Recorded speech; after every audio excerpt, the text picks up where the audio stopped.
भारत देश में उनकी योग्यता की बराबरी करने वाला कोई उस समय नहीं था। आज भी कोई माई अपने लाल को नहीं पैदा कर सकी है कि परम पूज्य बाबा साहब की बराबरी कोई कर ले। ऐसे विद्वान बाबा साहब को भी इस देश के लोगों ने सम्मान देने का काम नहीं किया, कभी देने का सम्मान नहीं किया। इतना ही नहीं, बाबा साहब बहुत मजबूर होकर के राजनीतिक प्लेटफॉर्म को चुना।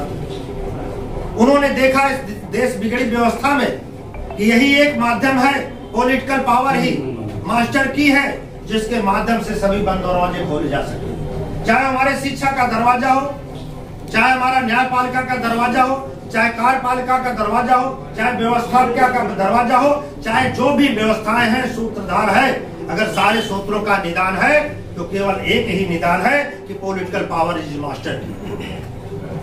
और इसके शिक्षा के बगैर ये सब अधूरा है। इसीलिए बाबा साहब ने कहा कि शिक्षित बनो, संगठित रहो और संघर्ष करो।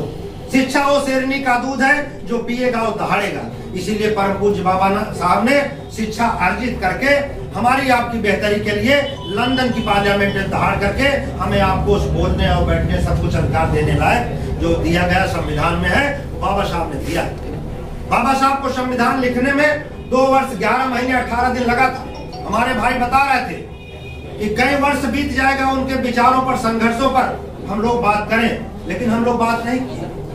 अभी हम लोग अपने विचारों को रखने का काम कर रहे थे। कोई भाई कुछ बोला संचालन में, कोई वक्ता में कुछ न कुछ बोल दिए हम लोग, लेकिन हमारे महापुरुषों ने जो संघर्ष किया है, केवल उनके संघर्षों, उनके विचारों पर चलने उतने हमारे आपके लिए बहुत। हम अलग से विचार करने की जरूरत हमें आपको नहीं है। केवल उन्होंने जो संघर्ष किया है, उनके बताए हुए रास्तों पर हम चलने उतना हमारे लिए बहुत काफी है।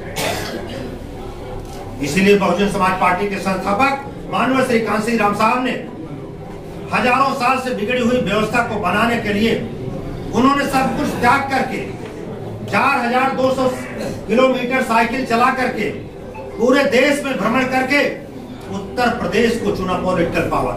इसलिए चुना कि हमारे तमाम महापुरुषों ने जिस प्रदेश में जन्म लिए वो कभी उस प्रदेश में आगे नहीं बढ़ा सके, अपनी विरासत को आगे नहीं बढ़ाए। एग्जाम्पल के रूप में चाहे परम पूज्य बाबा साहब ही हो, महाराष्ट्र की धरती पर उन्होंने बहुत लंबे समय से पॉलिटिकल पावर को यूज किया। 1937 में लेबर पार्टी बनाया उन्होंने, कानून मंत्री थे, आरपीआई बनाए, तमाम उन्होंने संगठन बनाया। इसके पहले तमाम पदों पर पॉलिटिकल पावर में रहे, लेकिन साथियों अपने जीते जी कभी महाराष्ट्र की धरती पर उन्होंने अपना मुख्यमंत्री और वो बनाने नुमाइंदा नहीं बना पाया, नेतृत्व करता नहीं मजबूती। बहुजन समाज पार्टी का मिशन और मूवमेंट वो कूट कूट भरा हुआ है।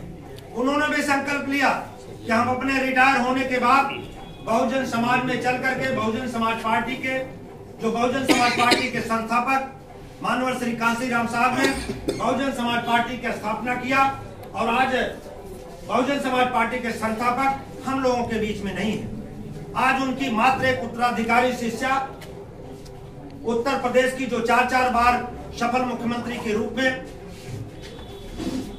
आयरन लेडी के रूप में, मात्र कह लीजिए एक हीरा के रूप में बहुजन समाज का नेतृत्व कर रही हैं, ऐसे बहन कुमारी मायावती जी के हाथों को मजबूत करने के लिए और समाज की बिगड़ी बात को बनाने के लिए देश की सबसे बड़ी पंचायत में हमारी आपकी आवाज को बुलंद करने के लिए हमारे भाई आज आपके बीच में आए हैं, जो यही मछली शहर के बॉर्डर के रहने वाले हैं।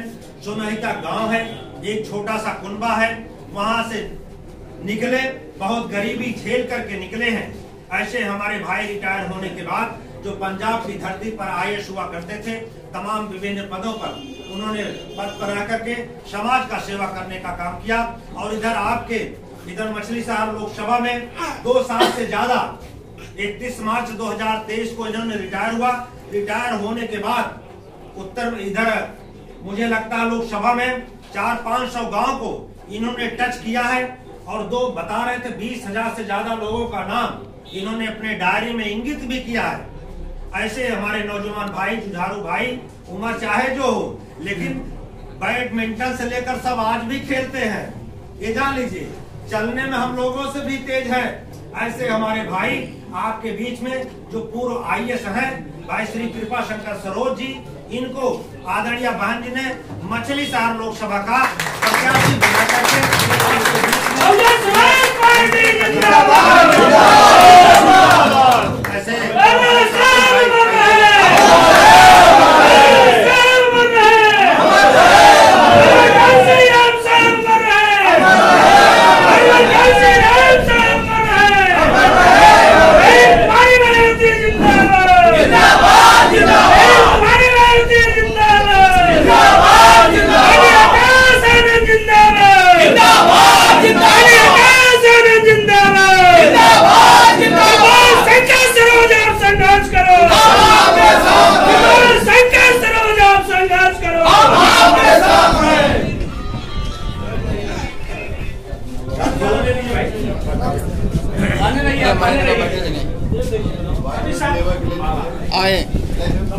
जन्म लिया जो हमारी आपकी बेहतरी के लिए।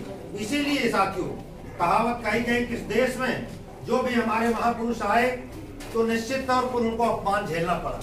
बाबा साहब इतने विद्वान थे, विश्व की सबसे बड़ी संस्था कोलंबिया यूनिवर्सिटी से इन्होंने विद्वता हासिल किया और जब कोलंबिया यूनिवर्सिटी में इन्होंने पढ़ाई लिखाई किया तो वहाँ कोई भेदभाव नहीं था, वहाँ कोई छुआछूत नहीं था। लेकिन जब इस धरती पर आए, इसीलिए आप कह सकते हैं कि जो देश की सबसे बड़ी परीक्षा कठिन परीक्षा पास करके पहला IAS हमारे इस भारत देश में पैदा हुआ, तो निश्चित तौर पर उन्होंने ये जातिवाद का शिकार हुआ, इस्तीफा देने का काम किया। पहली हमारी बहन IPS इस देश में जो हुई 1956 में कृपलानी, 1959 में उनका दुर्घटना हुआ, लेकिन आज पहली IPS के नाम में इतिहास के पन्नों में दर्ज है तो किरण बेदी का नाम दर्ज है। हमारा आपका इतिहास छिपाया गया साथियों, कहीं कहीं हम लोग अपमानित होकर के उसी अपमानित की कड़ी में परम पूज्य